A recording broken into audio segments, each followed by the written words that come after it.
थोड़ा सा प्रमाण और दिखाते हैं कि नानक साहिब जी को परमात्मा का आदेश था कि अभी इसको कतई नहीं बताना। ये इसी जन्म साखी में आपको प्रमाणित करते हैं। अब इसके अंदर एक साखी सचखंड की चली है, साखी सचखंड की। एक बार नानक साहिब जी, इसमें लिखा है कि सचखंड में गए और वहाँ निराकार बैठा था। अब ये भी इन महापुरुषों ने इस ज्ञान को थोड़ा सा गोलमोल ही करना था, नहीं तो इनके समझ में आ जाती है, क्योंकि राधा स्वामी पंथ तो चला ही गुरु नानक देव जी के समर ग्रंथ से ही। वो शिवदयाल जी की वाणी पढ़ा करता, इसके समझ ना ये कहानी के 5 नाम नाम धुन धुन सुन दी, उसमें 5 नाम तंत्र धुनकार धुन।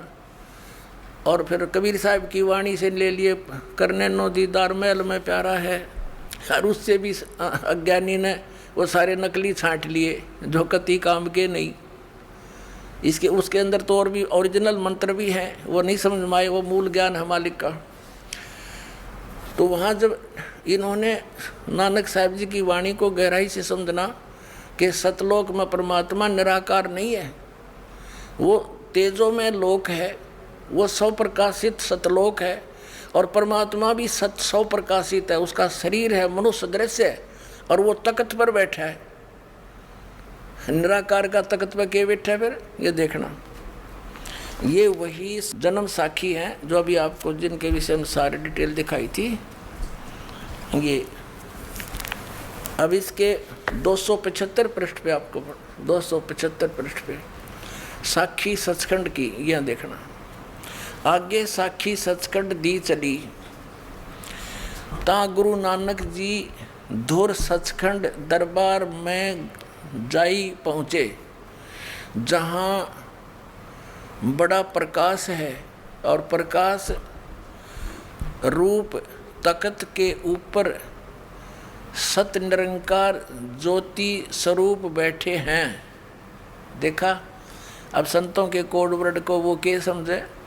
अब संपूर्ण जगत अवतार, संपूर्ण जगत अवतार हाथ जोड़कर खड़े हैं। अतः बाबा नानक जी ने जो कोटान सूरज के समान, करोड़ों सूर्य के समान प्रकाश है और कोटान चंद्रमा जैसा शीतल इसका प्रकाश है, उस सच्चे प्रकाश विखे प्रवेश कीता। यानी उस सतलोक में प्रकाश ही है बहुत। उस ज्योत रूप भगवान की स्तुत करी, अस्तुत यानी प्रार्थना की, स्तुति करी। अतः आगे उस सत स्वरूप निरंकार विष्णु जी विराजमान हैं। उस तख्त पर वो कहते हैं विष्णु जी विराजमान है। बालार ने क्या पता ये कौन था। अच्छा, सर्व समर्थ सर्व शक्तिमान भगवंत जी ने कहा, आओ नानक भगत, तू सदा ही मेरे ही में मिलिया है। अतः और मेरे से और मेरे में कोई, तेरे में और मेरे में कोई भेद नहीं। पर जिस वास्ते संसार में सतनाम उपदेश के जपाउन के वास्ते गए से सो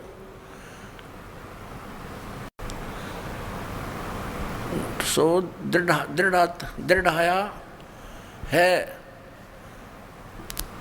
ता श्री गुरु नानक जी कहने लगे, किहा ते सर्वज्ञ स्वामी, हे सब के मालिक, जहाँ आप जी दी आज्ञा, जहाँ आप जी दी आज्ञा भई,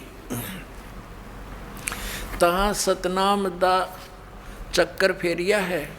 और जहाँ जहाँ आपका हुक्म होवेगा, तहाँ तहाँ सतनाम का चक्कर फेरेंगे, आगे जिवें आपकी रजाई होएगी, जैसे आपकी कृपा होगी उसी त्यों ही होएगा।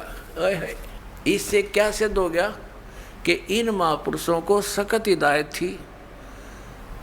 जैसे धर्मदास साहिब जी की वाणी में स्पष्ट मिल रहा है कि धर्मदास मेरी लाख दुआई, और ये सार नाम और ये सतनाम की तबार न जाई। ये सार नाम बार जो पढ़ी बिचली पीढ़ी हंसली तेरी। आप बिचली पीढ़ी के हंसो पुण्यात्माओं।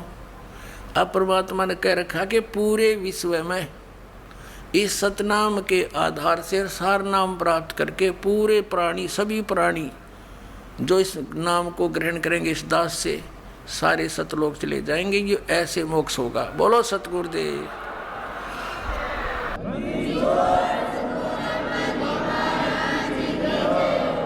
अपनात्माओं, ये सुबह का चला हुआ प्रसंग अब 4 घंटे में 5 घंटे में जाकर सेट हुआ है, क्योंकि ये कोई रामायण की कथा तो है नहीं, सब ने पता है। किसी तरह सुनाओ आध घंटे में, चलो भाई डोल डाल पीट के। ये तो तत्व ज्ञान है और PhD करवानी है आपको इसकी, और फिर तो बात तक खत्म हो जाएगी, निरसंशय हो जाएंगे। कोई भी कुछ कहे नहीं, भक्ति यही है, यही नाम है, और फिर मोक्ष होया पड़ा, फिर तो बात तक खत्म है। मालिक का आदेश, इस नाम के जाप करने वाला सब पार हो जाएंगे। बोलो सतगुरुदेव।